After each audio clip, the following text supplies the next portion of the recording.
Now,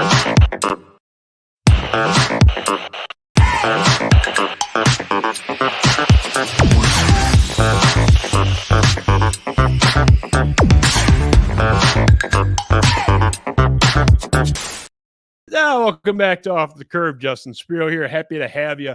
I was on a bit of a Twitter rant yesterday, and this has been a recurring theme for me as it relates to the Detroit Tigers.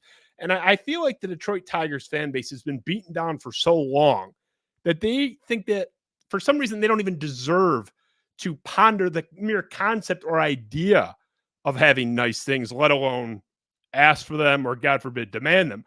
It's really fascinating to me that this fan base has been subjected to absolute torture virtually my entire life. It just came in different forms. They were either terrible or frustratingly just short of the finish line multiple times when they were good. It's not been a good experience, but for some reason, people continue to be content with asking for very little. And that's what I want to talk about today. My argument this week on social media was look at who the consensus top two free agents are. And let's start there. Ben, fire us up. I said, I want you to sign the top two guys. Let's just have it as a exercise of faith and a demonstration. And this is a consensus top two, okay? So it's obviously Shohei Ohtani, needs no introduction, and Yoshinobu Yamamoto. That's a mouthful. A star 25-year-old pitcher. He's won their equivalent in the MPB of the Cy Young 3 years running. I'm a weirdo who has watched this guy pitch multiple times at 3 a.m. in the morning. He's awesome. He's phenomenal. Runs his fastball up to 99. He's an absolute star. This guy will be a Cy Young contender as soon as next year. I think at the latest, maybe 2 years from now, we're going to see him in that top five. Okay, those are the consensus top two. There's no controversy around that. Everybody pretty much agrees there. Okay, next, please, Ben. What are they worth? Okay, these estimates are all over the place, particularly in Ohtani's case. It's going to be a monumental contract. It's a landmark deal. It's going to make history. It'll be the biggest deal ever. I went with the Fangraphs estimate. They're pretty strong. So Fangraphs has Ohtani at $45 million and Yamamoto at 25. Next, please, Ben. So the question is, can the Tigers afford that? Well, this is pretty obviously yes. This is not a complex equation. Their current committed payroll for 2024 is $84 million. A large function of that being they were under average by quite a bit last year, and they had multiple contracts come off the books. Most importantly, Cabrera, of course, the Erod opt-out, etc. So even after the Kenta Maeda signing and the Mark Canha signing, they sit at around $84 million. So if they signed both of the top two guys, Ohtani and Yamamoto, at that estimated $70 million, that brings us up to $154 million. Next, please, Ben. What is 154 really? The average MLB payroll last year was 166. And there's a projected average MLB payroll already in place for next year. It's 182, and that's based on the 5-year trend of rising salaries and rising payrolls. So the estimate, and I bet anything it's within a couple million of that, is 182 for next year as an average MLB payroll, just average. So with this proposed payroll, with signing the top two guys in this scenario, the Tigers' payroll at 154 would still be $28 million below what we expect the MLB average payroll to be, and $12 million below what it was last year. So you're telling me the Tigers can sign the two best players, the clear-cut best players in this free agent class that everyone says is a pipe dream, and still be almost $30 million below the MLB average, just average. Next, please, Ben. So does Detroit deserve good things? Here's the top MLB markets. And, Ben doesn't have them numbered in the graphic here, but if you count in your head, the Detroit Tigers come out to number 12. Okay. That's in descending order. The Detroit Tigers have the 12th biggest market. There's a couple different metrics of that. There's population, there's TV ratings. We went with Nielsen for this one, but it doesn't matter what you look at. The Tigers on some lists are as high as 9th, no lower than 14th. There's not a list you will find anywhere that does not have the Detroit Tigers as a slightly above average to well above average baseball market. So they have an above average to good market in Detroit and a market for a baseball team at large. Next, please, Ben.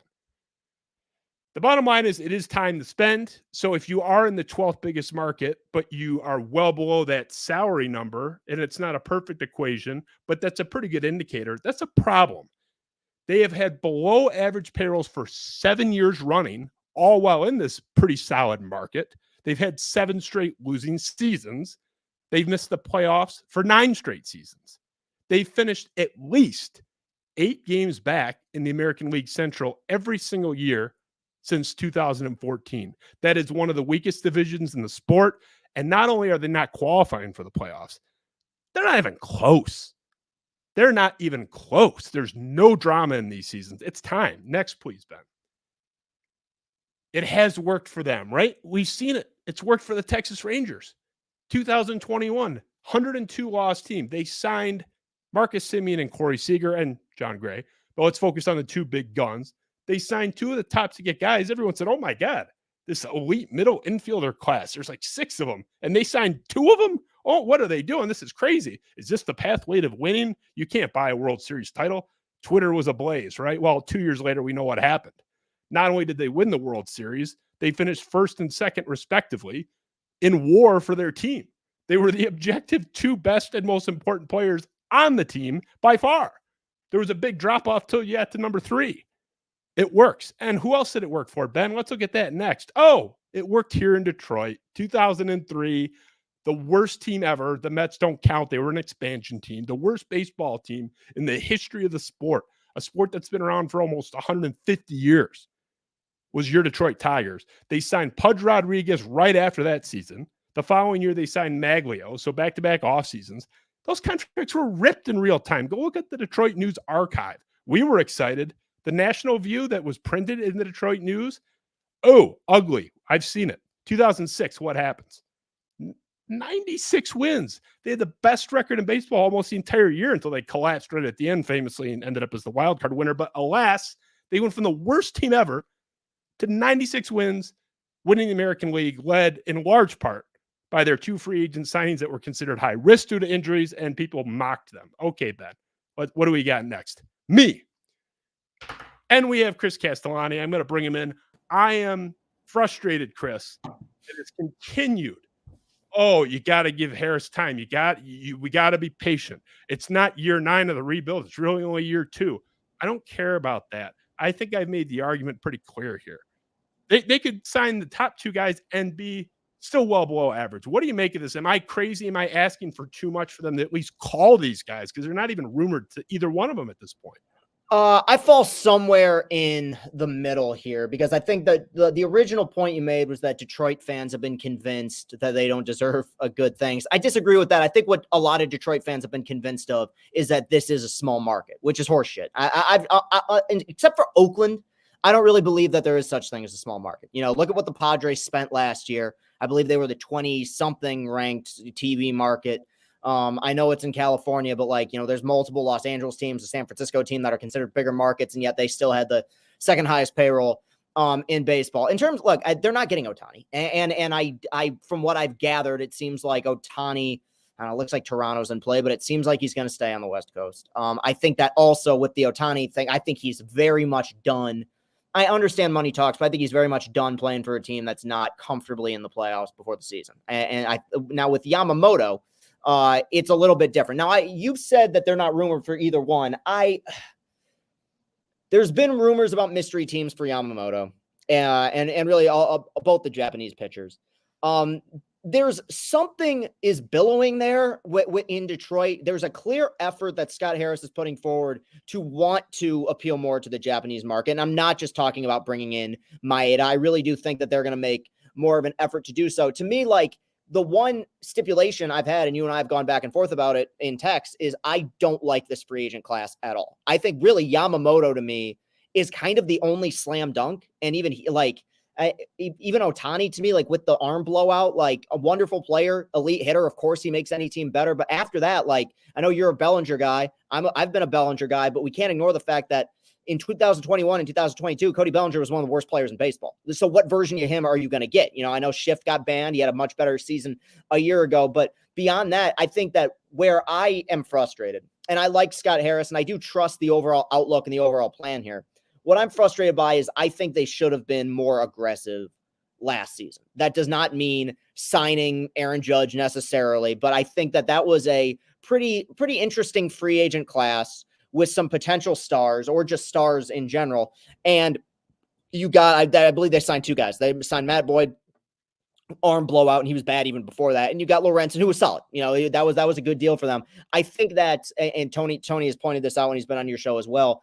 One of the big misconceptions of rebuilding teams, or whatever you want to call it, small market teams, what have you, is that they spend after they get good. You just used the Texas Rangers example. They spent before they got good. And Seager was there in 22 and Semien was there in 22. And while they didn't have a good team then, it really established a culture and it gave them 2 stars to play with. Then by the next year, Josh Young came in. They signed Nathan Eovaldi. Yeah, DeGrom didn't work out, at least right now, but it doesn't matter. They won the World Series. So I kind of fall somewhere in between. I don't think about the idea of Ohtani. I think Yamamoto would be a legitimate thing. I do think that Harris wants to make a push to bring in more Japanese guys. I think that it's smart considering this particular free agent class, but I hate being that guy because I want him to spend, I want him to spend. And next offseason, like much like I was with Correa a few years back, like I'm going to be all about that. Like I will try to fund bringing in Juan Soto, but like the big problem is this year, I just don't like this free agent class. And I think that they have become a victim of their own complacency, because had they have done more last offseason, I think we could be looking at this team coming into the year saying, hey, this could still be a factor in this division. I still do think that, because I think this division stinks. Like, I think it's going to be worse than it was last year. Like I think 85 wins might do it, meaning they got to be 7 wins better, which I think is legitimately possible. But in terms of the overall, from a budgetary standpoint, I kind of agree with what Evan said when he was on, when we did the show together. I think that they're probably going to wait till next year, if then. But I think that they'll do something in the free agent market, something bigger in the free agent market next season. And okay, there's a lot to unpack there. First of all, I feel like I've had this show with you, Tony Paul, Evan Petzold, everyone I've talked to about the Tigers every year since 2017. Since we were doing the audio form of this show, it's always, now to be fair, Tony Paul 1 year was in alignment with me. Hey, let's get going. But for the most part, it's always, I don't know if this is the year to get into it.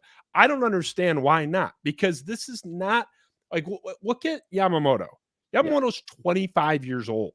So let's say, okay, we're not ready to win yet. We're ready to win in 2 or 3 years.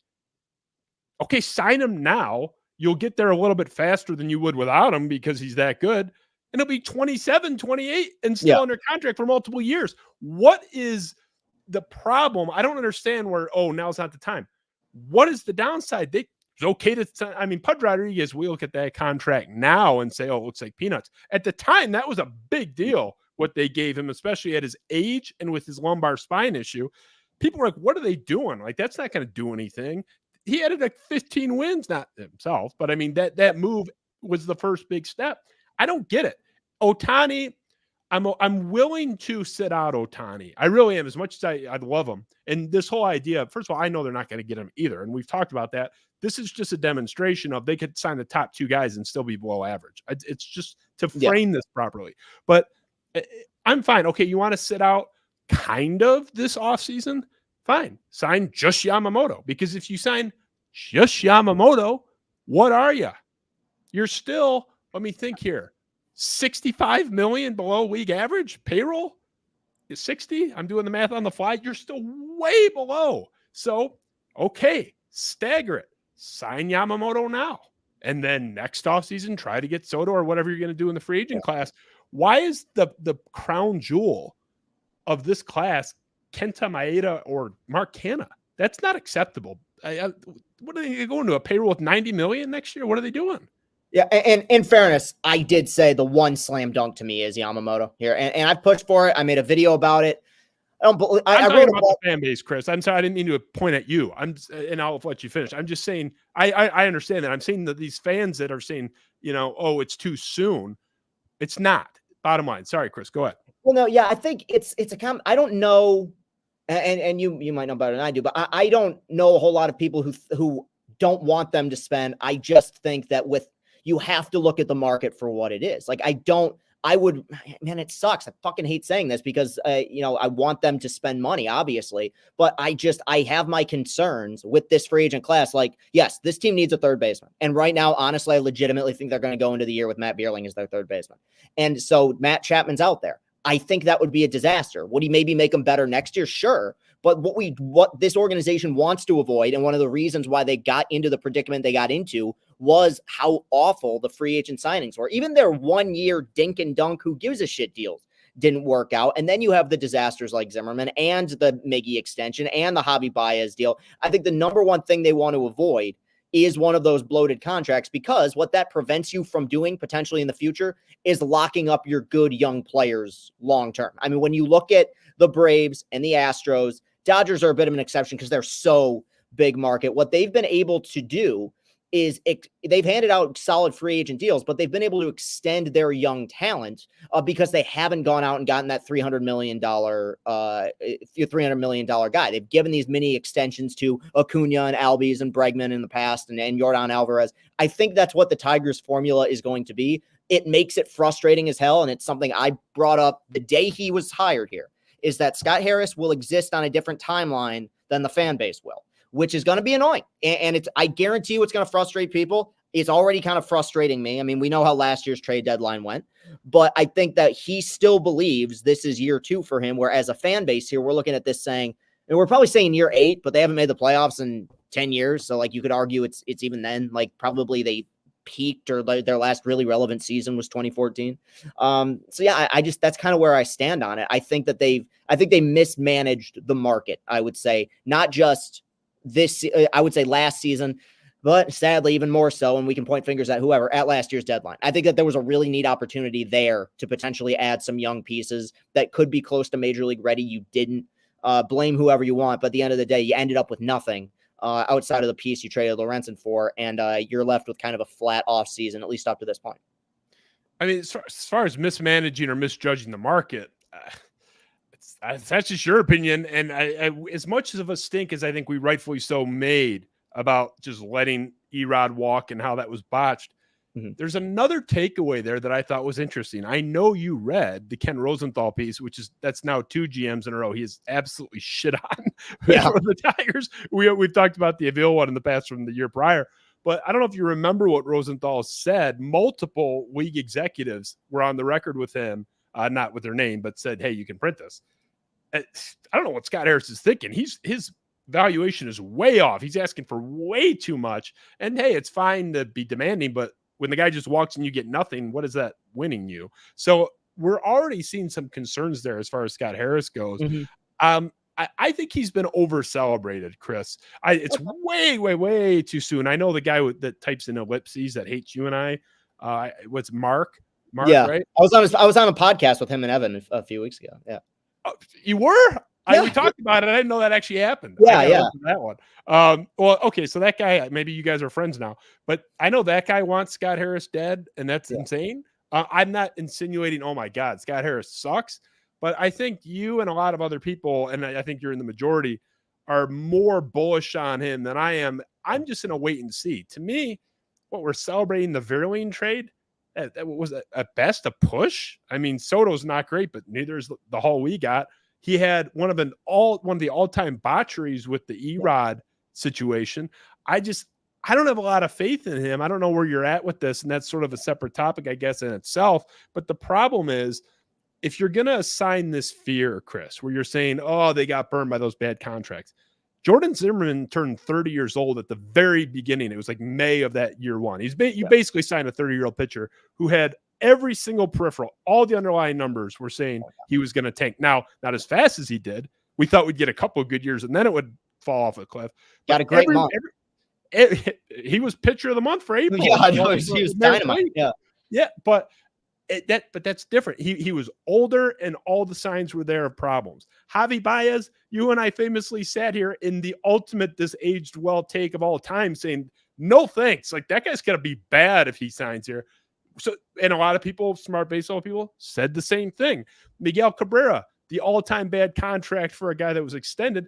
He was extended early. It was a weird situation because they wanted to keep a guy, which is a different calculus when you're keeping your own hometown legend. and you're, keeping the local hero versus importing somebody. So that's another difference. And he was 32. There's a million differences between all those bad Detroit contracts that we're supposed to now be scared of signing other guys. I'm not saying you're wrong, but that's not a good reason. It's a terrible reason to not sign a 25-year-old. What? There's no excuse. What are they doing? Are they going to go into this season with like a $90 million payroll? That's what they had in like 1998. What is this? Yeah, that was the question I was kind of waiting on. And like, I've thought about it because I get this question every day. Well, who do you want them to get? Who are they going to get? Yes. Like, I don't think they sign any other free agents. I think they're going to go in now here. And I'm not saying that's what I want. This is just my prediction. I think this is, again, my guess. I really think they're going to try to explore the trade market, whether it's getting a third baseman, getting another outfielder, trading Baddoo, trading Manning, what have you. They want to get more depth pieces to try to make the offense better. Something that is in line with what they got with Canna. Like, you and I both like Canna, not a star, but a professional at bat pretty much every time around, solid 700 something OPS guy, double digit home runs consistently, every year. It's a solid major league hitter. As far as the Harris stuff is concerned, I agree with you. I do think he's shown something of an eye for talent when you look at the pieces that he brought in compared to the pieces that they let go. He gutted a lot of pieces here. Gone to the Castros, gone Victor Reyes. You bring in guys who I'm not saying are world beaters, but improvements. Like they're, Andy Ibanez, nice little 2+ WAR season. Again, not claiming he's a star. The thing with Harris, though, I'm fine with these kind of, these singles, so to speak. We will find out what he's made of, I think, as early as this season, because I can praise all these dink and dunk moves all I want. I do think that they've made the team better, and I think the Canna move will, and I think the Maeda move will. At some point, whether it's via trade this season, next season, or a free agent move, he's going to have to swing for the fences and go for a home run. Like Avila's the worst GM ever. He even did that. Like he did that, and now they kind of cheaped out, right? But that big splurge after 21 when they got Erod and Baez, like that was his swing and miss, but he did go for it. Harris will need to do that at some point. I think he will be allowed the opportunity to do that. I don't think that it will happen this season, but I genuinely, I think that they are so, again, I'm not even saying it's right. I'm just trying to put myself in their mindset. I think they are so concerned about getting a contract that they don't like, that I think that they will be more content going into this season with Matt Vierling at third base than they would. And now he already signed, but bringing Jamer back for 3 years, $45 million. Like that would have been a deal to me where I'm like, okay, cool. Like that's a major league player. Like I know he had his struggles here, but he had a good year last year. Like he had his struggles here in a year where everyone did too. It's like, it wasn't like that was an outlier thing. But right now I don't know who else is available that I look at and go, oh yeah, they should clearly make a run. Like Maeda filled the need. I easily. Canna fills the need. I don't know who else they go to unless, much like Canna, they explore the trade market, which I do think is possible. If there is one thing about Harris I will defend here, I think the farm system in just a year plus has drastically improved to the point where like you can actually sell off a few assets and still maintain a solid system, which is something that Avila never had. It was only top heavy pieces, only these first round, top 50 guys. I think over the next few weeks, months, years, we are going to see that system drastically improve, and hopefully it will lead to better moves on the trade market. But right now, yeah, I mean, it sucks, dude, but they've been so quiet this week in the winter meetings. I'm not saying it's been some crazy week, but you haven't heard their name attached to anybody. That just kind of makes me think the writing's on the wall here. I hope I'm wrong. I think you're right, and that's the problem. Here's the argument against doing the middle tier stuff, like Candelario, for an example. I'm not saying I would have thrown anything against the wall, but they do have, if not a logjam, a potential logjam with some of these positions already. We don't really know how good Colt Keith is. We don't really know how good Young is. So I like a couple of the pieces they have in theory coming up. And then if you sign somebody like Candelario, who's a pretty good player, I don't know if I want to create more of a jam for that kind of a player. I think you sign a marquee guy and then you augment, with the pieces you already have that you like, and then see how they do. I just don't think like a Candelario type situation really makes any sense. And I mean, I know it's a splurge by Tigers standards. That was my point at the time that it happened. Eduardo Rodriguez and Javi Baez was the big payoff that we were hearing about for 5+ years. Right, just wait. That's like $37 million in year one of those deals combined. Yeah. That's not a splurge, especially when your payroll was so low to begin with. And by the way, they were still well below average after those. I don't care about the spend. I care about the land. Now, they happen to be related because you had to spend a lot to land in a decent place. The bottom line is it's a joke, an absolute joke that this team's payroll has been in the 20s for almost a decade now, or the better part of it. We're going to go pretty soon on into the 8th year of a below average objectively payroll in an above average to good market. I'll give it to you 1 year, 3 years, 5 years even. You don't get 8, 9, 10 years of having a good market, an objectively above average to good market, and be below average. So you can say, oh, they signed Baez. They did this. Yeah, they were still 40 million below average. It's not acceptable. There's no argument for not signing Yamamoto. None. He's 25. Everybody thinks he's good. I can't even find any credible writer that says, oh, I don't know about this. I don't know about that. You know what they're talking about? You know what the knock on him is? I don't know. He might not be tall enough. Yeah. I'm not making, that's literally the complaint, because they can't find anything because he's awesome. He's comp to peak Zach Greinke by Fangraphs. He's 25 and he just turned 25 in August. There's no reason. And the logjam they kind of have is on the middle infield and maybe, the slow first base DH corner guys. There's no logjam in their rotation. Matt Manning is going to block anybody. I mean, I know Fedder's pulled some rabbits out of a hat. Like Olsen, is Olsen legit? There's no excuse. I can't make the argument. Ohtani, I can make the argument. 4 years older, some injury issues, whatever. I can't make that argument. And to me, that is a vote of no confidence in this thing, because I don't know if it's ever going to happen. Yeah, I mean, no, I'm with you. I guess I'm trying to, and maybe it's not fair, I'm trying to separate the Avila tenure from the Harris tenure here. You can take Avila out of it. Why won't the Scott Harris Tigers sign Yamamoto right now? Why? Yeah, I don't know. That's the one I'm with you for. And the other thing too is how many pitching injuries have they had? Just at worst, you're adding rotational depth, which is like never a bad thing. Like at worst, even if he's just okay, which I do think I think he's got A+ level stuff. But no, I'm with you. It sucks. But again, okay, I hate doing the participation trophy shit. But doesn't it seem like there's something there where they're trying to make a move here for somebody like him, or at least try to push that market going forward, because they're bringing in new guys. Harris has talked about it a bunch. I haven't heard his name attached to the Tigers necessarily, though early on, he was on the list of teams that I know reached out to him, I think. But yeah, I mean, no, I'm with you. But at the same time, just to flip that though, okay, just to kind of play devil's advocate, and this is the same thing, that I brought up with Ohtani, is like, I understand in so many ways money talks. You brought up the Rangers. I get it. I do think that's more of an exception and not the rule.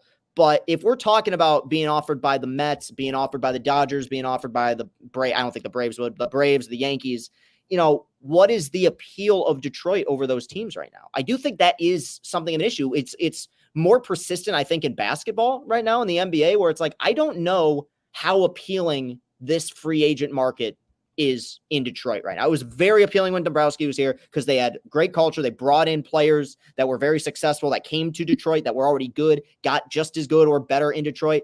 There's a long running list of some guys like over the last 7-8 years coming here and either underperforming or getting injured or fucking going AWOL, weird things happening. I mean, it's a hard sell right now, in my opinion. It shouldn't be. I hate that it is. I think so much of that is because of Avila and not Harris. But yeah, of course, look, in an ideal world, you back up the dump truck full of gold and he's starting opening day for us. But I think there's just, I don't even like to say the odds are stacked against them because they're not. They have the money. But it's one of those things, the older I get, I've just kind of accepted, like, I don't know, it won't be this year. They've beaten you down too. That's what's happening. Yeah. I need 2017 Chris back for like one video about this offseason, because it's a joke what they're doing. And I've called out every offseason they've had. Guess what? They keep losing. Maybe they should try my way, because my ways, everything I've proposed has come up roses. Sign Verlander, sign Seager. How did those two guys perform since those contracts were signed? Pretty good. Have they done okay? Have they won anything? I mean, this is seriously, They're winning Cy Youngs and runner-up for MVPs and winning World Series MVPs. These are the guys I wanted. Not that it took a genius, but I'm the one that said it's not acceptable to save $8 million to go for Baez instead. Here's the argument against your devil's advocacy. Oh, Detroit's a tough market, whatever. First of all, that was the case and never more the case than 03. Not only were they off 119 losses, they were off 20 years almost of being bad. And the guy they signed was just a World Series champion the year prior for the Florida Marlins. So it's like he was going from the best to the worst. And every article outside of these walls here in Detroit at the time was critical. Why is he going there? The Detroit Tigers bid against themselves. I've seen the articles. Who was the second suitor? Who was giving him 8 that they had to give him 10? I mean, those articles were all over the place. And they were probably right. They probably were bidding against themselves because Pudge Rodriguez didn't want to come to Detroit. The guy was in Texas his whole career. He's Hispanic, and then he went and played for Florida. He does not want to be in Detroit on the worst team ever, but they overpaid him, quote unquote, and he came. And then Maglio Ordonez, they overpaid him. That contract got crushed. And he got injured and was bad the first year. 5 for 7. Well, yeah, and he was damaged goods. He was going to Vienna getting like the Kobe Bryant knee spinning shit. Like he was getting stuff that wasn't approved in on this continent. And they had to overpay him even with that risk. They had to pay that guy like he was in pristine health and had had 19 other suitors because he didn't want to come here either. But they figured it out. And they were both critical to not just the improvement, but had them in the World Series, not just squeaking in, but a 96-win team that was in the World Series as a prohibitive favorite and probably wins if they're not sitting around playing solitaire for a week because they were too good in the ALCS. So I'm sorry. How many times do I have to see these shit teams that are 100 loss teams plus, 102, 119? Everyone criticized, what are they doing? You can't buy a title. They signed 2-3 guys that everyone thinks that were overpaid. And then 2 or 3 years later, they're in the World Series. And here we are talking about fiscal responsibility with an $84 million payroll that Mike Ilitch would have laughed at before he decided he was embarrassed about losing every year and started spending. They're at like late 90s, early 2000s payroll levels. It's an abomination, Chris. This is an absolute joke what they're at right now. They could sign a couple solid like $10 to $12 million guys that we don't even think is going to happen, and it would still be embarrassing. There's no excuse. The other point that you're making, because they're not coming here, it's not a hot market, so what do you expect?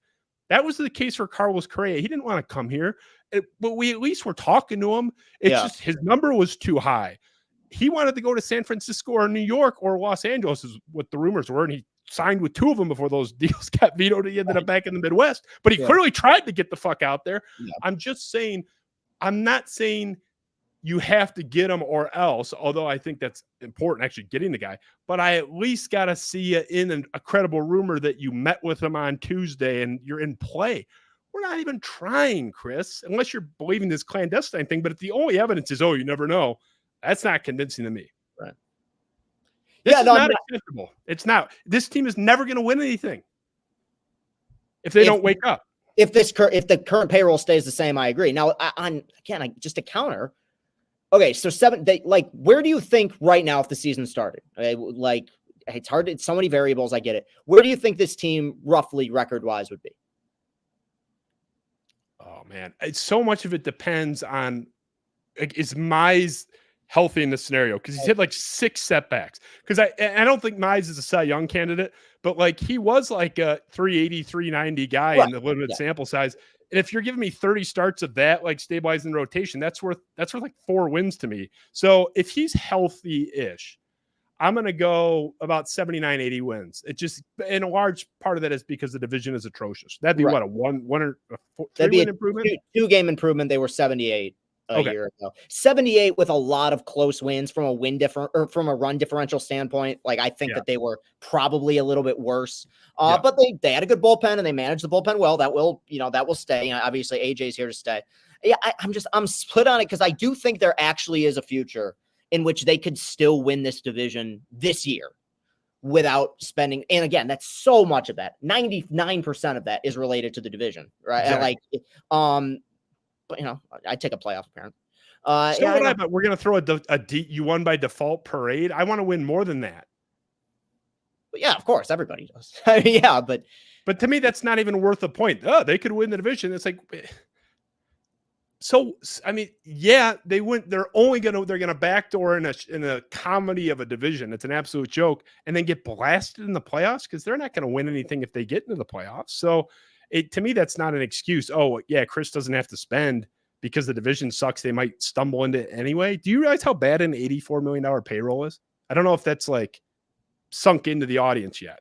They could double it and be below average. Yeah, or they'd be right at the average. No, they'd be below it. They'd be below it. Is it lower now than it's ever been because Miggy's off the books? Like, because that was Erod was a big chunk of it too. Those were the two big ones, and Scope. We were paying fucking Scope still that last year. Boyd was on the books technically for 10, but yeah, I mean it was mostly Cabrera and Erod, but they could literally at 84 double it and get to 168, and that'd be what, 14 million below the projected average. I mean, I'm trying to explain. Do you guys understand that if I can double your payroll and you're still a below average payroll? Do you guys realize how embarrassing that is? This deep into a rebuild, this many years after we were first told, hey, don't worry, we'll spend when the time is right. They were close to 500 already without doing anything. And by the way, you want to talk about, spend when the time is right. I could argue, hey, this division is so bad right now. Right now. Yeah. Now's the time to go grab it. Yeah. Why not? Now might be the best time. I don't get it. I don't get it. Chris, what's your is this team going to get to that $160, $170 million payroll mark in the next 2 years, which would put them still below average? Because if they do, that's going to be adding 80, 90 million. Do you think they do that? This might surprise you. I'm going to say yes. Yeah, I do. I don't think it's going to be this year. Obviously I wish it was. I really legitimately think so much of that is based on the current free agent class. I think that they would legitimately be more inclined to spend if they felt good about who's available. Would obviously like to see a push for Yamamoto. TBD, probably not going to happen, but you get my point. I do think that'll happen because, and again, there's these small little things that make me think that Chris Ilitch has much more trust, or at least he's way more hands off with Scott Harris than he was with Al Avila. I think that's a good thing. And I do think at some point Harris will come to him and say, if you want to get from point A to point B, we need to acquire X player. Okay, how much is he worth? Now, if knowing Ilitch, he might say, no, that's too much. I hope not. But I do think so. Like, I actually do think they will at some point pony up and start spending a little bit more money. They will never get, I would be stunned if they are ever a top 5 payroll. I would be stunned if they are ever even remotely close to where they were with Dombrowski.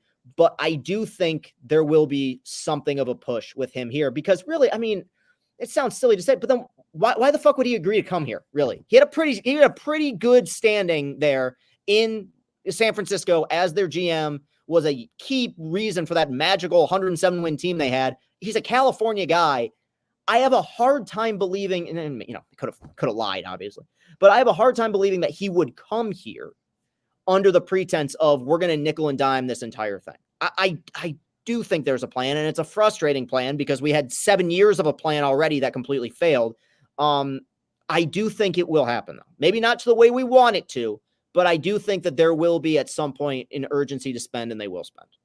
Backing up a second ago, did you perceive Chris Ilitch as having meddled in the Avila era? To me, he's been absentee the whole time. Let me rephrase that. I don't think he had a lot of trust in Avila, is what I'm saying. I think that I think there's way more trust in Harris. And again, these are small details, but like Harris coming to him and being like, hey, like we need new facilities down in Lakeland. Hey, we need a new clubhouse. Hey, we need a new plane. I know that these that's a parking ticket, right, for Chris Ilitch, but they're things that did not exist when Avila was here because and again, I'm the last person ever to defend Al Avila, but I wonder honestly if Ilitch had the trust in him to be like, okay, yeah, sure, I'll give you those things. I think that there's more of a trust in Harris. So yeah, hands off was probably not the right way to put it, but I do think that there's more of a trust here where he's going to give him the independence to come to him and say, I need this, I need this, I need this. And hopefully at some point that I'm referring to is a star player or 2 or 3. So You seem to be more in favor of the free agent class next year, which is fine. I don't dispute that. Soto alone, I'm Right. so And in love that's, with. yeah. He could be the only one on the market, and I'd be like, it's the best free agent class in 10 years. Agreed. I just love that guy. So I would say that's legitimately, in terms of guys that will probably get signed for a 10+ year contract, that is the closest thing to a guarantee. Like, he's going to play out that contract and be effective almost the entire way through. Just because, like, he's never going to stop drawing walks. At some point, he'll DH permanently in his career. He's going to be 26 fucking years old. He's not going to be 30 or 29. He's, he got started when he was 19. That would be the magic one. And the only reason I hold out hope for that is Harris being a guy who's so in love with the idea of dominating the strike zone, like getting on his knees and begging him, like this guy is he's the player we had in mind when we came up with this philosophy. That's the only thing I kind of hold out hope for. The same way that, like, I held out hope for Correa because of the Hinch connection, kind of doing the same thing here with Harris. I mean, not to keep belaboring Yamamoto, but I think just as a stand-in for the argument, if you're making the free agent class argument, oh, they don't like the class, I still don't get why they're not in on Yamamoto. Because, I mean, what, are they the one team in baseball their scouts don't like him? I guess that's possible. And you'd like to see more guys, like a deeper sort of top, but not quite at the top class, and you could assess what they're doing better. But, like, just looking at Yamamoto in a vacuum, even if you don't like the rest of the class, Bellinger's the third best guy by a lot of accounts. Fangraphs has him third on their best free agents list coming into the offseason, but he's got red flags, whatever. It doesn't matter. Just keeping it to Yamamoto. Again, there's no excuse not to be interested in him. Yeah. I have a hard time reconciling that. If Yamamoto didn't exist, or he just didn't want to come over and he's staying in Japan, the makeup of the class, I could see what you're saying, but he would be such a boon for them. Mm-hmm. A 25-year-old. And there's a lot of people out there smarter than me, smart baseball guys, the Fangraphs guys in particular across the board. They think that this guy's going to pitch at a level that would get him paid $35 to $40 million on the open market. Yeah, there's a chance he busts, there's the question, but you could get him, the estimate is 25, even if they're off and it's 30. I mean, you could get a $35, $40 million value for way under that. The Tigers, of all teams, the poverty franchise that they are, should be trying to sign somebody like that. I just can't reconcile. He alone makes me doubt the whole operation. No, I don't think they're going to be at $84 million a year or two from now, but are they going to spend $100 to get to average? Because we said that the projected average this year is 182. Guess what? It goes up every year. It's going to go up again. But are they going to spend 110 like per year on their payroll? That's like 3 marquee players. That'd be a hell of an offseason. That'd be like what Texas did with theirs. It'd be great. I just don't know if I see it. And if they don't do that, why are we celebrating? Okay, let's say they signed Soto. That'd be awesome. I wouldn't complain for at least 10 days. But even if that's all they did, okay, we're still 40 million below average. I just want to see them near average, Chris. That's all I want. I'm not asking for a top 5 payroll. Yeah, and I think I'm not either. I don't know why I think they will get there. I think they will get right around that average. It won't be this year. Obviously. A lot of money. They got us. That's a lot. Yeah. I hope you're right. I hope you're right. Oh man. All right. I don't want to keep you too much on the Tigers. We ran along, but just finish here with the Tigers. If they don't go big next year, not, they signed the 7th best pitcher and he's solid and he's a 2-WAR player. I mean, Soto, or they're the runner up there trying at least. If they don't go big, where nobody can argue that it wasn't a absolute splurge of an offseason. Nobody. I want them so big that people are ripping them for how big they went. If they don't do that, is your faith going to be shaken? Because you're still holding out hope now. Are you going to say this isn't coming ever? I'll go beyond that and say that the way I go about my professional life will change. Legitimately. Because I really do think so much of what's happened from 2016 to the present day, even last year, though he wasn't here, is related to Avila. I think that the guy just was completely unqualified to run a baseball organization. And they held on to him for way too long. They let him make mistake after mistake after mistake. And you and I both lauded the Harris hire. On paper, regardless of what happens, on paper, we went, not only did you and I, baseball people across the world were like, That's a good move for the Tigers. I mean, they were stunned. They got him. It seemed like that they got their guy, this young kid, analytically minded, sharp guy, has this philosophy, kills the press conference. If they go after his third offseason, not spending, I will maintain the belief about the Tigers that I know so many people on the south side of Chicago feel about the White Sox, which is we'll probably have a good team here or there. Yes, they did win their World Series, but we're coming up on 20 years now. I'm talking probably since 05. We'll have a good team here or there, good player here or there, great pitcher here or there. But in general, we will be the team that might win this division every 10 years. But we have a terrible, terrible owner who will allow our best players to walk in free agency and who will refuse to bring in the Bryce Harpers, the Manny Machados of the world in free agency. He'll cheap out consistently. We might have a year like 2021 where we feel like this division is going to be ours and immediately we're going to tank. That will be kind of my philosophy. I think based on the laws of probability, at some point over the next decade, the Tigers will probably have a very competitive team. But the idea of me believing, hey, this is sustainable for 5 years, 6 years, 7 years, what have you, the way that Houston's done it, the way that Atlanta's doing it,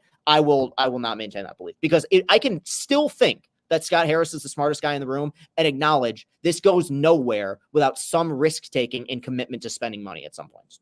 True. Yeah, I mean, I had an extremely well sourced, and I openly talked about it, that Chris Ilitch did not want Justin Verlander once he found out the number. I mean, that was told to me very reliably, and obviously didn't happen. They were like, even Tony Paul backed me up a little bit, saying like, "Yeah, I heard they checked in on him and then backed off." That's true.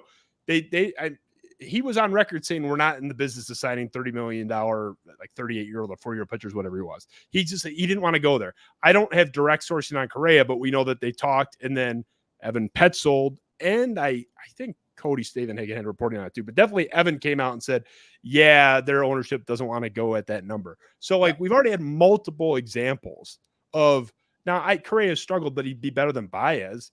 How's Verlander doing? I mean, even on the short-term deal, it's like I have multiple examples of a really good, more expensive deal being there. And no, I'm going to sign the lesser version. I'm going to take Eduardo. I'm going to take Javi. Yep. How did those two discount contracts work out when measured, especially against the more expensive options? Not favorably. Corey Seager, who I wanted, Correa, not as good, obviously, but a lot better than Baez.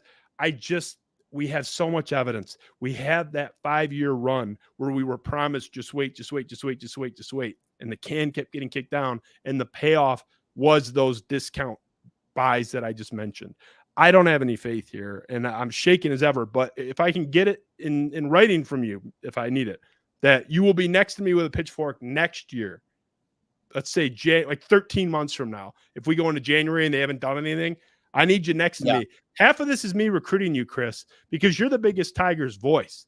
Yeah, I got to get you on the right side here, which is the dark side, because this apologizing shit, I can't believe we're 9 years into this with the bottom 5 payroll and we're saying it's okay. I can't believe it. I'm stunned by that. I can't believe I'm the only one mad. I really can't. Yeah, I mean, I will be leading the charge if by next year I feel it, because honestly, by next year we'll be over 2 calendar years removed from him being hired. That to me is a large enough sample size to kind of know if a guy knows what he's doing. And if we're still talking about this fucking stagnant water shit of them not, spending cheaply, trying to develop through the system and just not getting any better, I really think, honestly, regardless of what they do in the free agent market, this year, Justin, is huge for the organization. I need to see top to bottom, farm system, major leagues, what have you. I need to see systemic improvement for me to go, okay, I think Harris knows what he's doing. If we have another 78-win season or they go backwards, I regardless of how much Colt Keith and these guys develop, like I'm not going to view it. Like to me, at that point, the seat will already be hot, because the last thing I want is another Avila era where 7 years into what should have been a 3-year tenure that this guy's nothing. We're going to find out soon. I even said that in a video I made about a year ago at this point. I said, we're going to find out what Scott Harris is made of probably by year 2. I think that this is the year where I'm not saying I need playoffs. I'm not saying I need World Series. I'm saying I need to see a major league organization that is taking significant improvements forward. I think you made a great point there. I haven't even really thought about it along these terms, but full credit to you. You kind of jarred it. I can't remember a season that going in, I thought this is going to reveal this amount of things. Like look at what we're going to have a lot better idea of just in a few months into the season. Casey Mize, like, what is he? Is he reliable? Is he just going to get hurt again? Is he good or not? We don't even really know. Torkelson, is he a solid, like, Carlos Santana type, like 740, 750 OPS guy? Or is he a star? I don't know. Colt Keith, what do you have there? Young, what do you have there? I mean, there's Riley Green. If he gets hurt again, he's officially a major. Yeah, that's a big one to me that I think a lot of people should have been said first, honestly. Yeah, I would argue will define if the entire season. If they get 150 games out of Riley Green, I will like them as potentially to win the American League Central. But I mean, I don't know. Has he played 150 games in his career yet? Like, I don't think he has. So it's like, that's kind of scary. No, yeah. I mean, he's the most important one. I agree. But there's going to be there's so much that we don't know. I just rattled like 5 or 6 off the top of my head. Those are critical questions to not know the answers to. You're talking about basically your entire infield. Baez, if you even want to throw him in there, like, is he salvageable? Is at least a functional guy? I don't think so. Oh.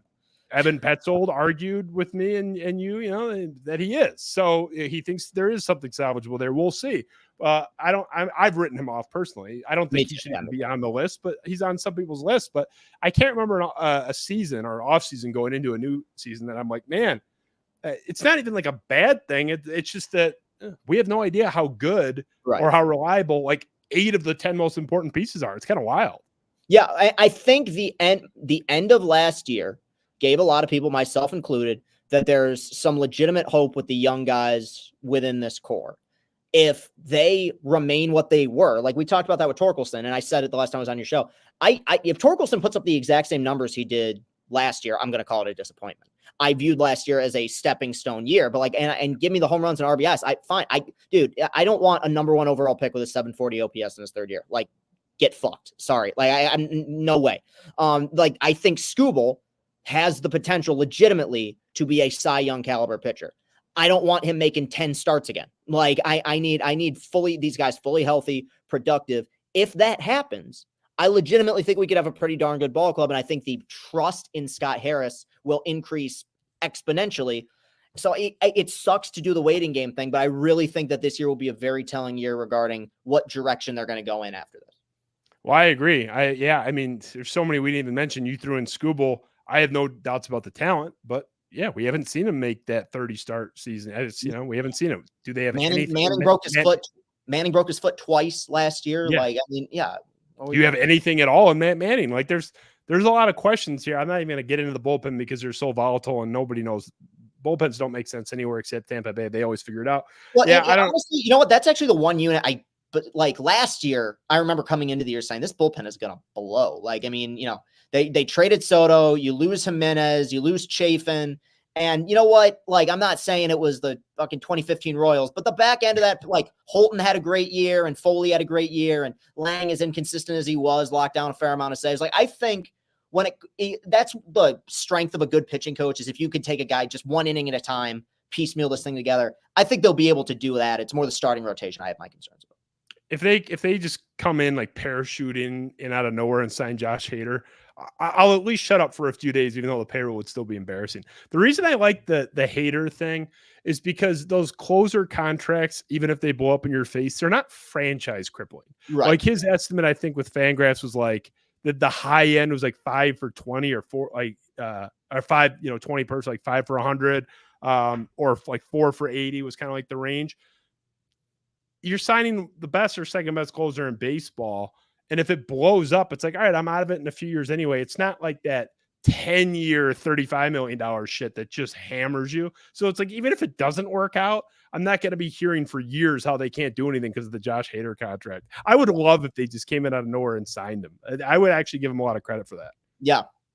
Yeah. And I think it would take their bullpen from solid to great, because there's some I told you in a text. I think they have a bunch of really good setup guys. I like Lang. I think will be a serviceable closer, but I don't think he's a hammer back there. You know what I mean? Where Hader would be that guy. But you know what's weird is the market for him's been very quiet. I heard Texas linked to him early on. Besides that, no, like I haven't heard any teams, or Baltimore potentially as a suitor. With Felix Bautista being out, but for the most part, seems like he's kind of lying in the weeds. He might wait a little bit to sign, I feel like.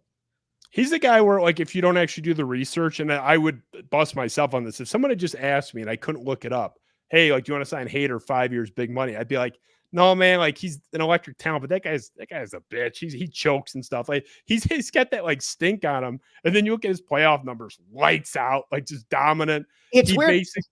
Go ahead. It's weird how that works with relievers, where it's like, if they give up a big home run, they're viewed as a postseason like choke artist. Like, Aroldis Chapman in October, actually numbers wise, is pretty good, but we remember the Altuve home run, the Rajai Davis home run, like these back-breaking moments. In general, Hader's been pretty nails in October. The one issue I'd have is, like, he has these bizarre peaks and valleys. Like last year, unreal. 2021, unreal. Then he went the stretch in 2022 when the Padres got him where he was unpitchable. Like, he lost the closer's role for a second. He had an ERA of like 11 for like 2 months. You thought they had to DFA him. Yeah, right. No, legitimately, they could not pitch the fucking guy. But when he's on, he is probably the best closer in baseball. Yeah. But he's been pretty reliable. I mean, that he had like a 48-day stretch where he was the worst pitcher I've ever seen. Right. And but even in that season though, he gave up, I think it was 0 runs in September. It was like 9 shutout innings and then 5-6 shutout innings in the playoffs. He finished the season going into the playoffs with like 15 2/3 shutout innings. Like, he was a fucking beast. So, yeah, like, and obviously he's got a 7-year track record before that. Yeah, he had like the worst 2 months I've ever seen, maybe, for a reliever. I'm not even exaggerating. Like, if anybody like with a pulse at any point in their career, that may be the worst I've ever seen anybody look that used to be good. I'm with you, but that is such a small, like, that's a blip on the radar. I would love that signing.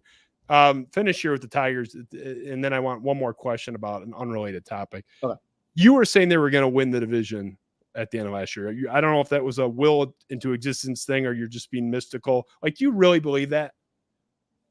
Do you think they win the division next year? Ask me on opening day. And I know that sounds silly, but like, I said that under the pretense of, I think they're going to make some moves this offseason that can allow them to be put in a position to win this division. I also think, like, and again, I hate to do the whole like transitive property, like addition by subtraction thing, but okay, so the Twins are the team to beat in this division. Like, the Royals stink, White Sox stink, Cleveland's kind of stuck in the middle. Sonny Gray had a phenomenal year last year, out of the division.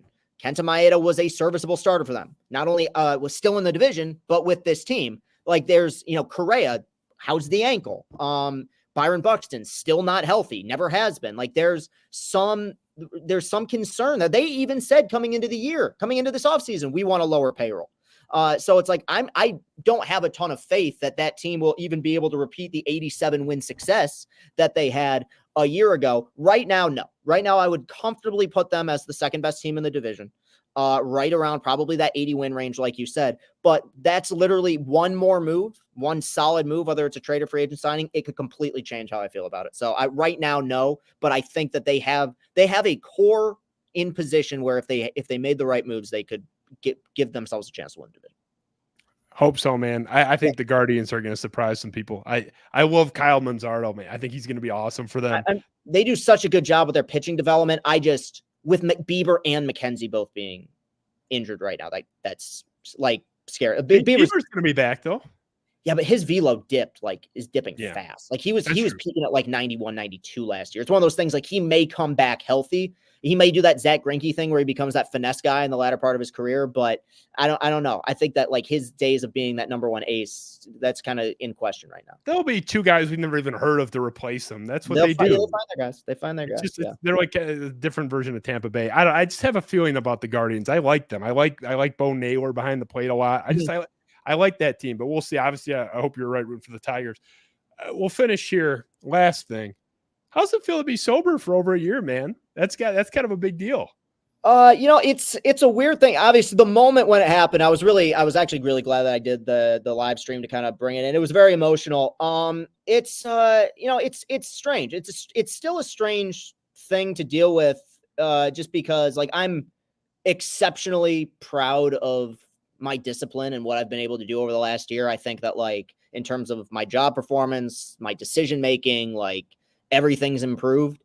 But, it's still disappointing that it happened. Like, I wish, I wish things didn't get as fudged as they got, but you keep pushing forward. The response was unbelievable, and I mean, I expected nothing else. I really, it is very important to me that I talk about things other than Tiger baseball, other than sports that are important to people, that, and not that don't divide people. I don't want to be going out there spouting my political beliefs and pissing off 50% of my audience, like stuff that I've been through that's important to me. I thought the response was incredible. I appreciated your call, your response. So yeah, I mean, it's the first step of a very long journey. I would hope that with each passing day, month, year, what have you, the decision to do what I did feels better, and some of the not so great days make a lot more sense. So hopefully we get there, but it's still early in the process, but it's definitely a milestone we're celebrating. When it's funny because I talked to you for a while on the phone and obviously read your blog on it, and I watched your entire 45-minute live stream. I can't remember which of these three mediums you communicated this. It may have been one, two, or all three of them.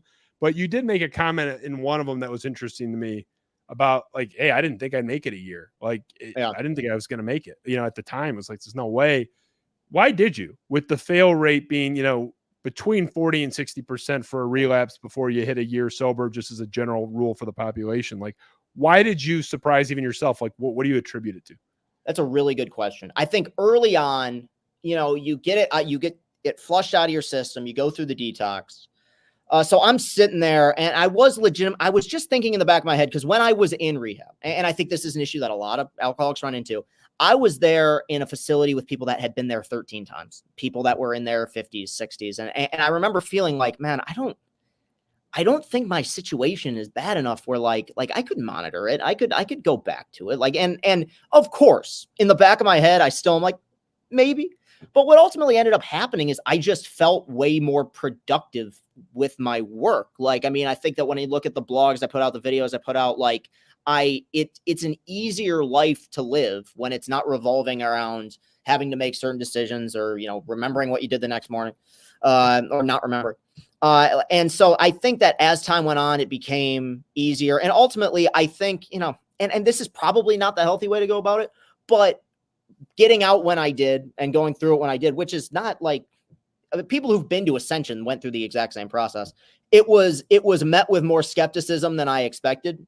And at that point, it's okay, well, now you got to commit to it, because, I'm petty like that. So it's, it was a combination of things, but I think it's one of the big things that sober people realize. And it's why so many people relapse within the first year is you have to give it time, but you will reach a point where you're yeah, I feel better. This is better. I was in Detroit for Thanksgiving this year with a buddy of mine and somebody who flew in to go see the Lions game. And we went to Tin Roof, which is obviously, a heavy with alcohol. And that was legitimately the first time in the, almost a year in which I since I'd gotten out, where I was yeah, I don't want to drink today. I feel I'm comfortable in this environment with these people. Yes, there's that natural anxiety that I'm always going to have, but I'm okay. And there will be ups and downs, ebbs and flows to it.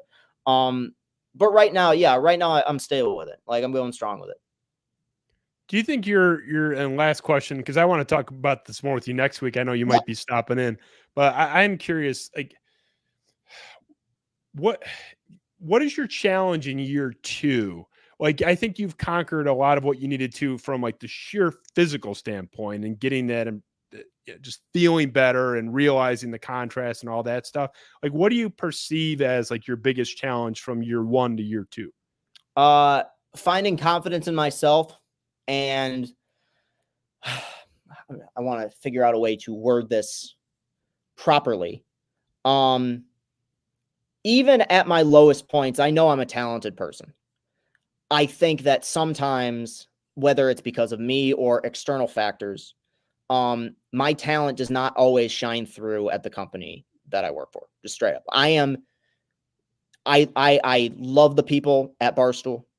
I'm disappointed with my first 2+ years working at the company. I'm not talking about with the company. I'm talking about with my overall performance. Now, so much of that is because of the fact that, we took a detour for a while. I mean, I think that one thing Barstool does a pretty good job of is allowing people second chances, giving people some grace. But I don't, my goal in the next 5-6 months is to prove like, yeah, no, I was hired here for a reason. It wasn't because I was drinking at the time. Like, there's legitimate talent here. Have some fucking confidence, knock some heads around, metaphorically speaking, and show what you're worth. Cause like, I know I'm a talented guy, but and you've known me, this even exists before Barstool. Like, sometimes I'm afraid to let that show. You get like that. Maybe there has to come a day, whether it's Barstool or not, where I graduate to the point of not giving a fuck. And I don't know when that's going to be, but it will definitely have to happen with me being sober. I mean, I'll speak as a fan of yours. Obviously, I'm a friend of yours as well, but I'll take the friend hat off. Just as a fan of yours, like what I would want to see as a fan. And I'll be honest, and this, I've told you before, I respect that if this has to be rhetorical and you might just, turn your mic off or not respond. And I respect that. But it reminds me of WCW hiring Bret Hardaway. And in the first wrestling match that he's participating in, they made him the special guest referee. Like, they made this incredible hire. They hired this really talented guy that a lot of people loved, and they completely misused him. I enjoy your blogs. I read your blogs. I'm not saying don't do the blogs, but you're a mic guy. Like, I got to see, I'm saying this as a fan of yours, I got to get more Chris Castellani mic time. I mean, the post-game videos are great. I partake in all of them. Yeah. But I want to see some more. I was doing that before Barstool, and I'll continue doing that even after. Yeah, I know. I want more mic, Chris. You are an elite mic guy. This is a microphone. That's like I'm not saying, oh, you suck at writing. Writing's fine. But this is like Frank Sinatra, who may also be like a pretty good sewer, and they're having him like over there sewing because he's pretty good at it and not singing. I need you to sing, Chris, and you can also ironically sing. I got to see some more mic out of you in 2024. The one counter to that is that, generally speaking, the way things work at Barstool is you start with the blogs. You work your way up through the blogs, and then as you progress, you come up with content ideas. Like Jeff D'Lo, our big trivia guy, good writer, good blogger, like, has now found a money-making thing for the company that he does and is very successful. And he hosts that and some other shows. So it's about finding my niche. We're doing the baseball stuff. I like in general the content we're putting out. But yeah, I mean, talk to Dave. I mean, I'm with you. You're like, I'll talk to Dave. Give me his number. I'm sorry. They put that Nicky Smokes guy. Is that his name? The Miami Heat guy? Yeah. See that guy on camera all the time. He just got there. He's only there because of a bet. It's like, well, I mean, I think pretty much most of the people that got hired by Barstool are there because of some bizarre reason. I'm not gonna. I'm not taking a shot at him. I'm just using him as an example of like, you've been there longer than him. I see him all the time. I don't care about the Chicago thing. I know like because I'm not anti-Stooley. Let's be clear. I know. I know. I'm not like a Stooley. Like, I'm not like a diehard. I only watch Barstool because of you and Walker. So it's just, those are my guys because I love you too. I'm just saying, like, I know I'm seeing other guys. I just want more Chris. It's not even criticizing anybody. I just it's a positive thing. I just want to see more of you. We got to, like, on the mic, more of you. Yeah. I think even you, I think you have some awareness of your talent. I think even you undersell yourself a little bit and don't realize how good you are at the mic thing. The way you break things down when you do like a post-game video is one thing, but you'll do like the Baez breakdown you did was one of the best like 6-minute videos I've seen in 5 years, when you were just going through his attitude and his the way he contrasts with our ethos in Detroit. And I mean, I'm doing a terrible job explaining it because I'm not as good at you as this stuff. I got to see some more Mike stuff in 24. You got to push it. I got to get you an agent or something. We got to figure it out because you're too good to be like just blogging. Like, I like your blog, and I also think hitting a year was very vindicating for me because, like, at the end of the day, there is a potential liability situation there with somebody who's dealing with, going through sobriety. And it's like the fact that I made it to that point, like, dude, I feel good. I legitimately do. I think the content's solid. Like, I know how good my voice is. I mean, I hate to, like, me, I'm like the least confident guy in the world, but let's be real here. I had 20,000 followers on Twitter before Barstool came calling. Most people at the company, not all, there are a lot of exceptions. Most people like those grassroots hires did not have that kind of following before I arrived there. Sure. Like there was a solid base of people from Michigan, Detroit, Michigan State people, what have you, that has grown, like, undeniably. But it's like there's this weird divide. Now, again, we would talk more about it next time I see you, but there's this weird divide of like the people who follow me and then the people who follow Barstool, and like the people who follow me are like so supportive and love me, and then the people that are like Barstool people are like, fuck this guy. It's a bizarre dynamic that we can talk more about at some point. But obviously, I appreciate the compliment. They say fuck everybody there. It's a fascinating fan base. It's like I don't know. I got pretty thick skin. I think. I mean, I just block people because they flood. I think they pollute my mentions, but they don't hurt my feelings. I might get a little shaken if I ever went to Barstool. Your fans are mean, man. It's like they hate everything. It's so weird how that works. That there are like the perception that I have a thin skin, or I'm like, yeah, I'm a sensitive guy, but like I don't know, like. The other day, I had a coworker say on the air that he hopes I go back to rehab, and I just didn't say shit about it. Like, I don't really think about these things. Like, I think that's a pretty solid sign of somebody who's like willing to let things roll off their back. But like, you get upset one time and people freak out. Whatever. Oh God. Okay, I could go off about this forever. But hey, again, we made it to a year, so we're gonna keep rolling and keep doing it. I hope we can make more good stuff. Yeah, I mean, I've read all sorts of stuff about like you and Big Cat, and how like Big Cat's like in his secret lair, twisting his mustache, like plotting to hold you down. And yeah, I know. Like, I literally talked to him on the phone like 3 weeks ago. It was the most cordial, like kind, like respectful thing ever. And that's like, I hate that shit. Cause like it's hearsay, but like, that's unfair to Dan too. Like he didn't do shit. Like we're fine. We have a very cordial relationship. I don't have enemies at Barstool. I have people that I am very certain do not like me, but I don't have people who like I like butt heads with, or I say like, fuck you too. But you know me though, that's not really my personality. And that's just not really how I go about, doing things. But, I want to keep rolling and get the train back on the track. Cause I feel good about where I'm at. It's been a crazy journey, and I am proud of that. I think that over time I'll become more proud as kind of maybe the skies open up a little bit, and the clouds disperse. But, yeah, it's that waiting game that's very frustrating. I look forward to having you next week. Hopefully we're going to solidify that, and we'll go a little bit deeper into your journey. I'm fascinated by, the challenges you've overcome and that you continue to endure. I appreciate your pledge to give me Portnoy's number so I can harass him about although he did post his number and address of his, Miami house or whatever. That's right. I forgot about that. Yeah. So I think I could just call him myself if I wanted, but, I won't harass Dave. I'll ask Dave very nicely if he enjoys making more money, because I know there's a way to monetize you on a mic that's not being used right now. But Chris, we'll talk to you next week. I'm sure I'll talk to you throughout the week, because I will be badgering you about whatever the Tigers do or don't do. I suspect it'll be more of the latter in the next 7 days. We're supposed to know where Ohtani ends up within 2 to 3 days. I think he'll sign before the end of the weekend, I think. That was the rumor, was by the end of the weekend. So finish there, and then we're out. Where's he end up? He will end up, it's so cliche. I think this whole thing with Toronto, it's just been a giant leverage play to get the asking price up from Los Angeles. I think he's going to be a Dodger. I agree. I think he's going down the hallway, as they say. Yep. Yeah, I agree. We'll see. Chris Castellani, Barstool Sports. Appreciate you, man. Off the curb, Justin Spiro. That was Chris. He's the man. He's the best. Hopefully back next week in studio. I kind of firebombed them at the last minute trying to get him in. I was talking to Tony Paul. Tony's dealing with some stuff. Nothing like, he's fine. But so he couldn't make it. So we're scrambling to get some more Tigers content loaded, because I think this is an important juncture for them. People like Chris disagree. They see it maybe as a little less urgent. To me, it's more about what it says long term. No reason to not go after Yamamoto. None. And I'm concerned. We'll see. What else can I do? What am I going to do? Go stand outside of Chris Ilitch's house? We're stuck. I'm not going to stop caring about him. So I'm at their mercy, which is a bad place to be. Off the curb, Justin Spiro. We'll see you next time. Thanks.